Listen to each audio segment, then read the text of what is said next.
Você já deve ter ouvido falar na síndrome do impostor, mas provavelmente você não ouviu falar na síndrome do impostor ao contrário, que é quando você é o impostor. Como é que a gente faz para saber isso? Olha, se você tem a síndrome do impostor, é bem provável que você tenha, todos nós temos, é muito provável que você tenha um pensamento que você desenvolve, que é muito parecido com isso aqui, ó. Eu não sou bom o suficiente. Eu não me acho bom o suficiente. Mesmo quando eu realizo um trabalho muito bacana, eu não me sinto capaz de fazer as coisas. Eu não sinto que aquilo que eu produzo é real e que as pessoas, na verdade, não sabem o que está se passando na minha mente ou dentro de mim. Olha, boa parte de todas as pessoas de sucesso, de muito sucesso, que você admira, também são assim. De onde isso vem? Bom, gente, muito provavelmente vem de uma época da nossa vida onde nós somos absurdamente exigidos, onde nós fazemos muitas coisas e temos uma sensação crescente de que muitas coisas que a gente fazia na nossa época de escola, elas não tinham uma utilidade prática. E mesmo assim, eu era muito exigido. Num dia me chega numa prova bimestral ou semestral, me chega uma matéria, onde pode ser, por exemplo, exatas, onde eu tiro 9, tiro 8 e fico extremamente feliz, e num mesmo dia eu recebo uma prova de humanas, onde eu tiro 5 e me sinto extremamente frustrado. Quando eu tiro uma nota 8, uma nota 9, eu acredito cada vez mais em mim e desperto uma potência em mim. Quando eu tiro uma nota muito baixa, então aquele sentimento todo me desperta uma sensação de impotência muito grande e dispara dentro de mim a seguinte relação: eu não sou bom o suficiente. E mais, eu tenho que fazer um esforço muito grande para que as coisas realmente aconteçam. Fui muito exigido por coisas que muitas vezes eu não elencava que tinham uma utilidade prática no dia a dia. E isso pode fazer com que eu faça, na fase adulta, quando eu estiver já na minha fase profissional, isso pode fazer muito claramente com que eu valorize coisas que não têm qualquer retorno. E isso faz com que eu produza uma série de coisas que não têm resultado. Porque isso é uma sequência de uma educação. Mas isso não é necessariamente uma crítica, é uma análise. E essa te leva à verdadeira síndrome, que é a síndrome de Caim. Isso mesmo, o da Bíblia, aquele que matou Abel. Por quê? Porque Caim é precisamente aquele camarada que, para resolver um problema que ele tinha, teve que matar o próprio irmão. Então essa síndrome é de que você precisa realmente matar alguém para alguma coisa acontecer. E não é verdade. Quando você pensa assim, você esquece, por exemplo, da graça. E quando você esquece da graça, você esquece que graça é um favor não merecido. Você não precisa merecer para receber a graça. É o contrário da síndrome de Caim. A graça, ela existe. Mas como que eu vou fazer com que essa graça aconteça se eu só valorizo aquilo que eu faço com muito esforço? Assim, eu não vou valorizar uma graça. Querem ver? Há uma pesquisa que mostra muito claramente, de todos os livros que existem dentro de uma casa, aqueles livros que foram ganhados não são lidos. Os livros que são comprados são lidos. E isso, assim, mais de 90% das pessoas têm esse comportamento. Querem mais? Você que trabalha numa empresa, ou você que é um profissional autônomo, você que trabalha com líderes e que os líderes muitas vezes dão treinamento.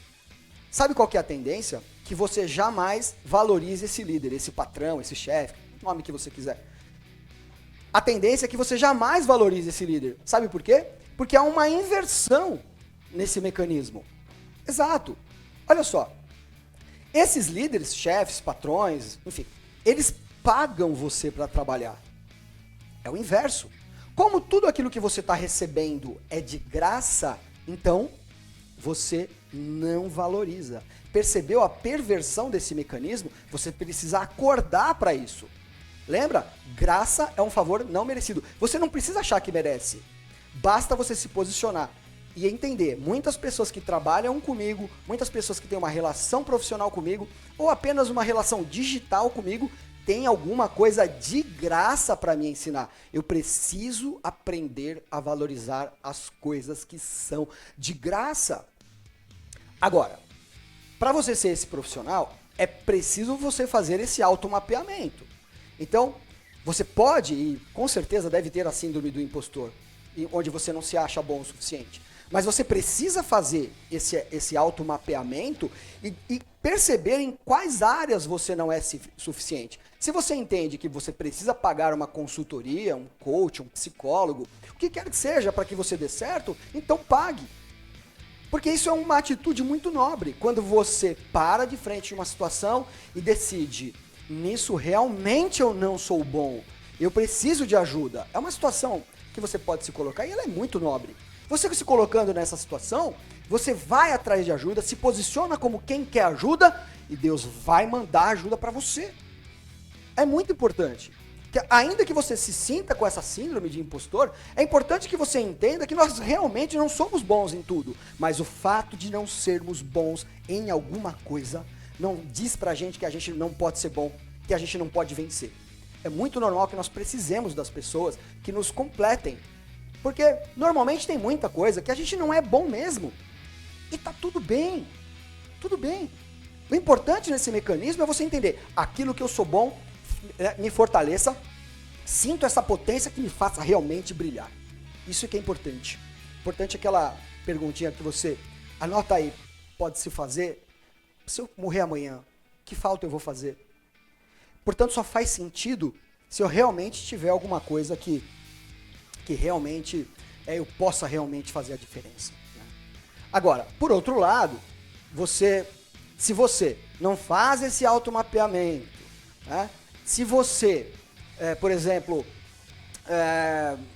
acredita realmente que você está sempre certo, se você, presta atenção, nesse mecanismo inverso, você, pelo inverso do mecanismo do impostor, você acredita que você está sempre certo, você não sabe aonde você está falhando, você não pede ajuda e você acredita que você está sempre certo e pratica isso, mesmo sem resultados, e ainda assim culpa o outro, se nesse mecanismo você cria esta persona sua que não existe, ao criar esta persona, ela se distanciou da sua verdadeira essência, do seu verdadeiro eu.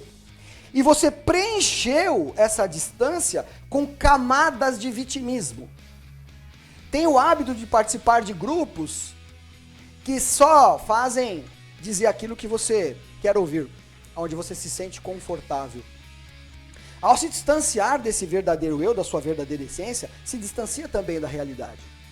E dessa forma você projetou uma imagem, uma persona sua que não existe.